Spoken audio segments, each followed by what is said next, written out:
আসসালামু আলাইকুম ভিউয়ার্স, আসিমা কিচেনে আপনাদের আবারও অনেক অনেক স্বাগত। আজকে আমরা ভাইরাল অরিও কেক ট্রাই করতে যাচ্ছি। সবাই ট্রাই করছে, ভাবলাম আমরাও একবার ট্রাই করে দেখি কেমন হয়। তো চলুন শুরু করা যাক। এখানে আমরা 2 প্যাকেট অরিও নিয়েছি এবং অরিওগুলো ভালোভাবে ক্রিমগুলো আলাদা করে নিয়েছি আর বিস্কুটগুলো এভাবে ভেঙে নিয়েছি। এখন একটা ব্লেন্ডার জারে আমরা ভালোভাবে বিস্কুটটা গুঁড়ো করে নেবো আর গুঁড়ো করে নিয়ে একটা ছাঁকনির সাহায্যে ভালোভাবে ছেঁকে নেবো, যাতে এর মধ্যে কোনো রকম দানা না থাকে, একদম পিওর যেন বিস্কুটের গুঁড়োটা বেরিয়ে আসে।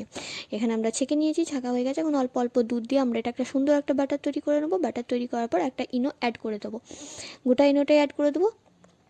তারপর একটা এখানে আমরা নিয়েছি 6টা কফি, কফি নয়, চায়ের কাপ।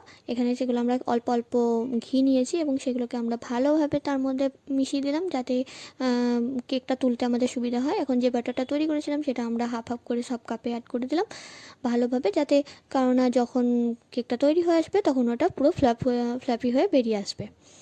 তো এখানে আমাদের 6টা কাপ তৈরি হয়ে গেছে। এখন একটা কি যে কোনো একটা জায়গায় আমরা কিছুটা পরিমাণ নুন নিয়েছি আর নিয়েছি একটা হাঁড়ি রাখা স্ট্যান্ড। তো তার মধ্যে আমরা 6টা কাক ভালোভাবে স্ট্যান্ডের মধ্যে অ্যাডজাস্ট করে রেখে দিয়েছি। এখন হাই ফ্লেমে 10 মিনিট রেখে যাতে ভেতরটা ভালোভাবে গরম হয়ে যায়, আর দিয়ে দিলাম লো ফ্লেমে 25 to 30 মিনিটস দিয়ে। এইভাবে দেখতে পাচ্ছেন আমাদের কেক তৈরি হয়ে গেছে। খুব সুন্দর ভেতরটা দেখবেন, খুব সুন্দর ফ্ল্যাফি হয়েছে, খুব সুন্দর কেকটা তৈরি হয়েছে। আর এখানে আমরা যে ক্রিমটা আলাদা করে রেখেছিলাম সেটা অল্প দুধ দিয়ে আমরা ভালোভাবে একটু গার্নিশিংয়ের জন্য তৈরি করে দিলাম। দেখতে পাবেন এখানে কত সুন্দর কেকটা ফ্লাফি মতো হয়েছে। দেখতে পাচ্ছেন কতটা ফ্লাফি হয়েছে, খুব সুন্দর খেতে হয়েছে। অবশ্যই বাড়িতে একবার ট্রাই করে দেখবেন।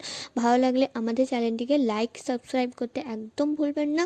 চ্যানেল নতুন থাকলে অবশ্যই চ্যানেলটিকে সাবস্ক্রাইব করে দেবেন, আর ভিডিওটি ভালো লাগলে লাইক কমেন্ট শেয়ার করতে একদম ভুলবেন না। Thank you so much.